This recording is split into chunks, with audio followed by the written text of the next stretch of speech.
अस्सलाम वालेकुम नाजरीन, इस एपिसोड के आगाज में हम देखते हैं कि जब दमीरहान शहनशाह और महमद करारगाह पर मौजूद होते हैं तो एक सिपाही भागता हुआ उनके पास आता है और आकर बताता है, हजूर उरहान अपने दस्ते के साथ करीब आ रहा है। यह सुनकर शहनशाह खुश होते हुए कहता, ये तलवारें खींचने का वक्त है। यजीद कहता, हमारी तलवारें आज बहुत ज्यादा खून चखेंगी बाबा जान, हम उरहान को घुटने टेकने पर मजबूर कर देंगे और उसकी जान ले लेंगे। शहनशाह कहता, वापसी की कोई गुंजाइश नहीं है बेटा, जीत हमारी होगी इंशाल्लाह, चलो और आगे बढ़ते हैं। जबकि पीछे से महमद दमीरहान से कहता, हम फतह नहीं जंग की तरफ पेशकदमी कर रहे हैं। फिर भी बाप और बेटा दोनों पहले ही फाते नजर आ रहे हैं। दमीरहान कहता, तुम्हारा क्या मतलब है, मुझे उलझाओ मत। महमद कहता, एक भेड़िया उस्मानी तख्त पर बैठा है दमीरहान साहब, उरहान को कम समझना सबसे बड़ी गलती होगी। दमीरहान कहता, उरहान की तारीफ मत करो, उरहान की तारीफ मत करो, बस इसे थूक दो। तो महमद कहता है, उरहान ने एक भी तलवार चलाए बगैर अलखानियों को बर्बाद कर दिया। तैमूरताश की बगावत शायद अलखानी रियासत का खात्मा हो। यह सुनकर दमीरहान कहता, मैं तस्लीम करता हूँ कि हम तैमूरताश को रिहा करने का मकसद देखने में नाकाम रहे। बहुत होशियारी के साथ उरहान ने मशरकी महाज बंद कर दिया। महमद कहता, आज गैमलक गिर गया है, कल एजनीक अगला हो सकता है। मैं जो कह रहा हूँ, उरहान सिर्फ तलवारों से नहीं लड़ता बल्कि वो अपने दिमाग से भी लड़ता है। दमीरहान कहता, जल्द ही वो अस्पोर्चा से शादी करके रोम के खिलाफ महाज बंद करने वाला है। महमद कहता, सही कहा, मेरा मतलब है इस सूरत में उरहान कभी भी जंग हारने के लिए शहनशाह के पास नहीं आएगा दमीरहान साहब। दमीरहान कहता, मैं जानता हूँ, लेकिन शहनशाह साहब को भी कम न समझो। उन्होंने एक दानिशमंदाना इकदाम का मंसूबा बनाया है, हम उन्हें एक मौका देंगे। आइए देखते हैं क्या वो सरदार बनेंगे या अपना सर खो देंगे। महमद कहता, सवाल ये है कि हम क्या करेंगे। और फिर इसके बाद हम देखते हैं कि बोर्सा के जंदान में दफने से मिलने के लिए शहजादी अस्पोर्चा उसके पास आती है और कहती, आखिरकार तुम वहां हो जिसकी तुम मुस्तहिक थी। दफने पूछती, क्या तुम अभी तक मरी नहीं? अस्पोर्चा कहती, गद्दार, तुम नाकाम हो गई। दफने कहती, तुम गद्दार हो अस्पोर्चा, तुम और तुम्हारे बाबा तुर्कों के आगे झुक रहे हैं। इस दौरान नीलोफर भी वहां आ रही होती है तो छुपकर उनकी बातें सुनने लग जाती है और दफने की नजर नीलोफर पर पड़ जाती है तो वो अस्पोर्चा से कहती, तुम उरहान से शादी करने जा रही हो ना, तुमने रोम को धोखा दिया। अस्पोर्चा कहती, मैं रोम की हिफाजत कर रही हूँ, तुम्हें लगता है कि ये मेरे लिए आसान है? ये मेरा फैसला नहीं है दफने। तो दफने जोर जोर कर हंसने लग जाती है और कहती है, लेकिन तुम वाकई ये चाहती हो? हाँ। तो अस्पोर्चा खामोश रहती है जबकि नीलोफर ये सब देख और सुन रही होती है। और फिर दफने कहती, तुमने देखा मैं जिंदान में हूँ, मैं दफने, लेकिन तुम कैदी हो अस्पोर्चा, तुमने अपने आप को उरहान का कैदी बना लिया है। अस्पोर्चा कहती, मैंने अपने मुल्क की हिफाजत के लिए सब कुछ किया और तुम्हें यहाँ सजा सुनाई जाएगी। दफने कहती, मैं मर जाऊंगी और आजाद हो जाऊंगी अस्पोर्चा,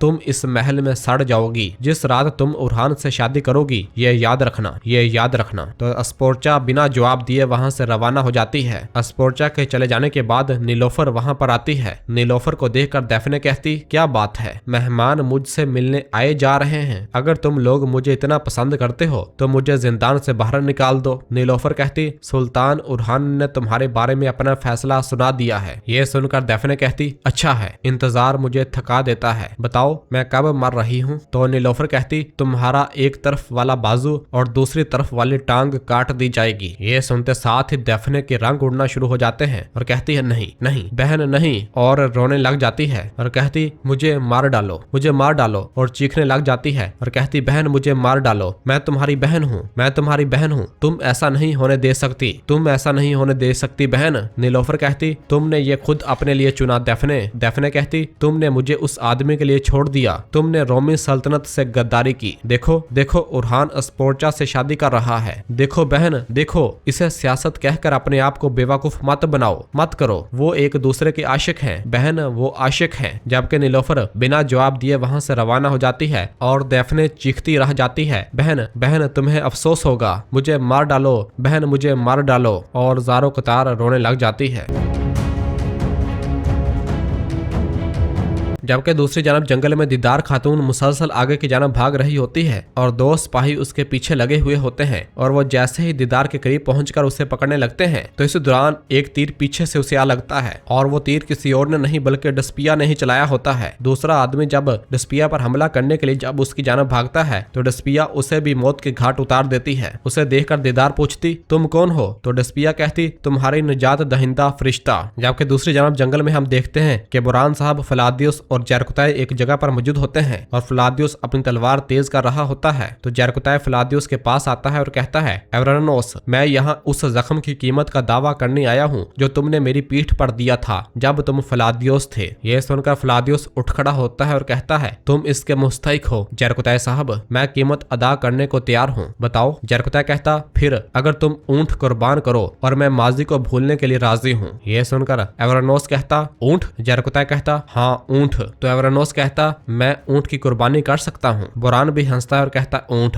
गोया हमारे पास जानवर खत्म हो गए हैं तो तुम ऊंट मांग रहे हो। जरकुताय क्या तुम्हें नहीं लगता कि तुम बात बढ़ा रहे हो भाई? इसके अलावा एवरानोस अब हमारे खानदान का हिस्सा है, हम इसके भाई और साथी हैं, तुम कीमत नहीं मांग सकते भाई। और फिर एवरानोस कहता तुमने जो कहा इस आदमी के लिए बहुत मानी रखता है जिसका कोई नहीं है, शुक्रिया भाइयों, मैं खुशकिस्मत हूँ। जरकुताय कहता ठीक है, हमारे भी माँ बाप नहीं है, तुम्हें हमसे बेहतर कौन समझ सकता है। बुरहान कहता भाई बनने के लिए खून के रिश्ते की जरूरत नहीं है एवरानोस। हाँ भाई। जरकुताय कहता जी हाँ। बुरहान कहता हम एक ही मकसद के लिए लड़कर भाई बन सकते हैं, आज यहाँ कल मैदान जंग में जब तुम पीछे मुड़ोगे तो हमेशा हमें अपने पीछे ही देखोगे, अपने भाइयों की तरह। एवरानोस कहता शुक्रिया, तुम्हारी बदौलत अब मेरे पास एक खानदान है जिसके पास मैं जा सकता हूँ और अपनी परेशानियां बांट सकता हूँ। और फिर जरकुताय कहता अगर तुम ऊंट की कुर्बानी देते तो बुरा नहीं होता, लेकिन हम इसे ऐसे ही कबूल करते हैं। बुरहान कहता ठीक है भाई, चलो इसके बारे में बात करना छोड़ दें। और फिर कहते हैं यह खामोशी तूफान से पहले की खामोशी है, आज रात एक बड़ी जंग होगी, चलो तैयार हो जाओ। जरकुताय कहता लेकिन तुम फिर भी एक भेड़ कुर्बान कर सकते हो। यह सुनकर एवरानोस हंसने लग जाता है। बुरहान कहता जरूर जरूर भाई, वो ऐसा करेगा, ठीक है। जरकुताय कहता भाई मैंने क्या मांगा है, सिर्फ एक भेड़ ही। एवरानोस कहता जब जंग खत्म होगी तो मैं वादा करता हूँ चाहे वो भेड़ हो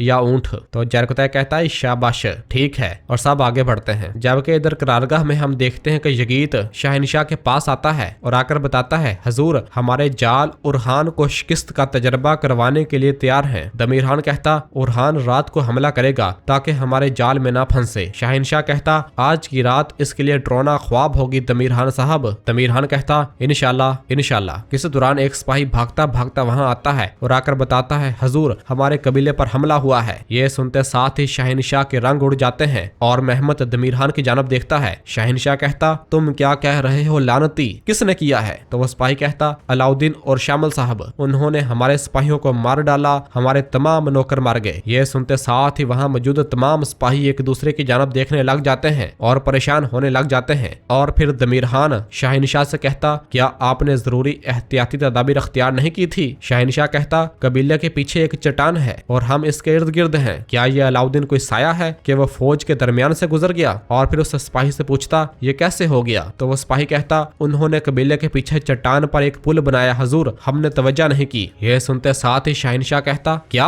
और फिर यगीत पूछता मेरी माँ कहाँ है? तो वो सिपाही कहता दीदार खातून भाग गई, उन्होंने बामुश्किल अपनी जान बचाई। यह सुनकर शहनशाह गुस्से से कहता मैं तुम्हें टुकड़े टुकड़े कर दूंगा उरहान। जबकि दमीरहान और महमद भी परेशान हो रहे होते हैं और शहनशाह के तमाम सिपाही बहुत ज्यादा डरने लग जाते हैं। उन्हें इस तरह देखकर यगीत कहता क्या हो रहा है? और वो सब पीछे हटना शुरू हो जाते हैं। उन्हें देखकर महमद कहता सिपाहियों को यकीन नहीं रहा कि वो अब फतह हासिल कर सकेंगे, वो एक एक करके छोड़ रहे हैं। और फिर शहनशाह आगे बढ़ता है और कहता है इस तरह कहाँ जा रहे हो गाफलो, मैदान जंग से भागने वाले बुजदल हैं। तो एक सिपाही कहता भाइयों मैं जा रहा हूँ। कि उसके देखा देखी मजीद कुछ सिपाही वहां से भागने लग जाते हैं। और फिर यगीत आगे बढ़कर कहता गद्दारो कहाँ जा रहे हो? हाँ? और शहनशाह और यगीत भागने वाले सिपाहियों को रोकने लग जाते हैं और कहते हैं तुम भाग नहीं सकते, तुम भाग नहीं सकते। वहां अफरा तफरी मच जाती है। ये सारा मंजर देखने के बाद महमद दमीरहान से कहता मैंने आपसे कहा दमीरहान साहब, मैंने आपसे कहा कि उरहान यहाँ अपने कदमों चल कर शिकस्त खाने नहीं आएगा।